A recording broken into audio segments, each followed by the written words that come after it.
Bonjour à toutes, bonjour à tous. Nous vous espérons en forme après cette saison, cette période, cette fête très joyeuse de Pâques où nous avons eu l'occasion de célébrer la résurrection de Christ et partant de là notre propre résurrection.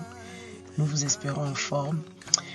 Au nom de l'équipe, de toute l'équipe d'Écho d'en haut et de moi-même, nous venons vous dire vraiment un grand merci pour votre participation à notre atelier qui a eu lieu le lundi de Pâques autour du thème « Quel est les rapports entre le vêtement et l'impudicité ?»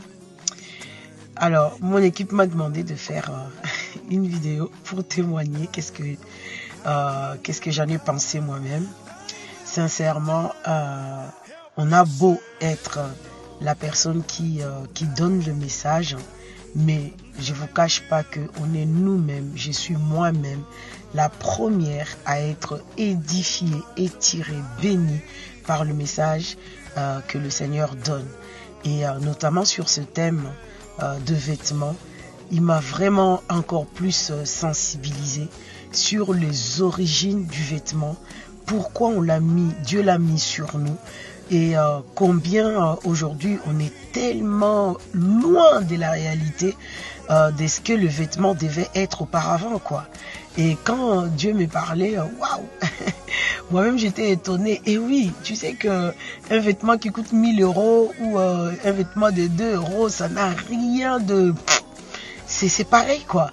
Arrêtez de vous casser la tête. Du coup, je comprends même mieux pourquoi Jésus dit arrêtez de vous inquiéter pour ce qui est manger, boire, se loger, parce que votre Père sait de quoi vous avez besoin. Donc ça, franchement, ma bourse a été délivrée, quoi. Un vêtement de je ne sais pas combien, c'est pas la peine. D'ailleurs, au fait, un de secrets à vous livrer, c'est que ce qui donne la valeur à un vêtement, c'est pas le vêtement que tu mets sur toi. Ce qui donne la valeur à un vêtement, c'est toi qui lui donnes la valeur. On a vu beaucoup de choses au cours de cet atelier.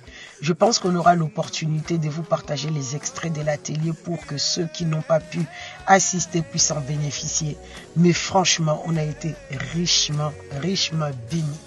Et vraiment encore, au nom de toute l'équipe, nous vous disons merci.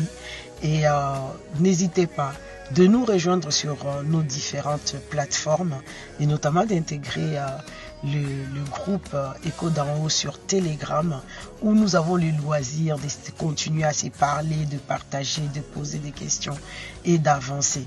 Et assurément, nous croyons que nos relations, nos foyers, nos familles, nos propres personnes, nous irons en avant. Et oui, il y a bien un rapport entre l'impudicité et le vêtement. Ce qui pousse, en tout cas, le diable fait un commerce terrible autour du vêtement depuis toujours. Et en écoutant cet atelier, vous ne pourrez qu'en être étiré et édifié. Que le Seigneur vous garde, que vraiment nos mentalités soient renouvelées encore, ressuscitées par l'esprit de la résurrection et que vraiment vous soyez abondamment bénis.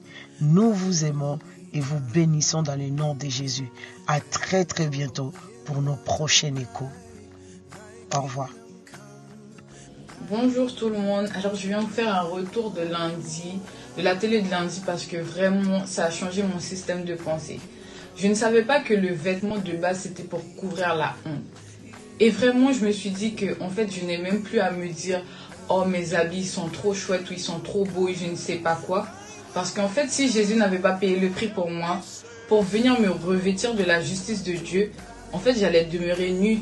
Malgré les beaux vêtements, malgré les vêtements de marque ou je ne sais quoi, j'allais quand même être toute nue. Donc vraiment, je rends gloire à Dieu pour cet atelier parce que ça a vraiment changé mon système de pensée. Et maintenant, quand je m'habille, je me dis, waouh, je m'habille décemment parce que Jésus a payé le prix pour que moi, je sois revêtue de la justice de Dieu. Bonjour, je viens témoigner par rapport à l'émission qu'on a eue le lundi de Pâques. Le titre était le rapport entre l'habillement et l'impudicité. Moi, ce qui m'a touchée particulièrement pendant cette réunion, c'était la révélation du fait que c'était l'habillement était la résultante du fait qu'on ait péché. On a eu tout de suite le réflexe en fait de cacher notre honte en se couvrant de feuilles de figuier comme la Bible le dit. Et le meilleur habillement qu'il y a eu après, c'était celui de Dieu. Dieu est venu tuer un agneau pur avec lequel il a couvert Adam et Ève. Donc le but de l'habillement, c'est vraiment venir couvrir la honte en fait. Ça n'a rien à voir avec ce qu'on voit aujourd'hui. On s'habille pour se faire belle, on s'habille parce qu'on veut plaire, etc. Ça n'a rien à voir. Le but réellement de pourquoi on s'habille, c'est pour cacher notre nudité. C'est tout en fait. C'est aussi simple que ça. Voilà. Et puis ce qui m'a aussi touchée, c'est le fait que même si un habit coûte 10 euros, 200 euros, 500 ou 1000 euros, ça n'a pas de sens. Le sens, c'est le revêtement. Et le meilleur habillement, c'est celui que nous a offert notre Seigneur Jésus-Christ en allant à la croix et quand il a fait couler son sang. Et c'est son sang qui nous couvre, son sang nous couvre par rapport à la honte qu'on a eue. Il vient recouvrir notre honte, il vient recouvrir l'impur qui est en nous, il vient recouvrir ce qu'il y a de nos péchés, etc. Il vient effacer les péchés même, carrément. Le meilleur revêtement, c'est celui de Christ, c'est celui qui nous a donné.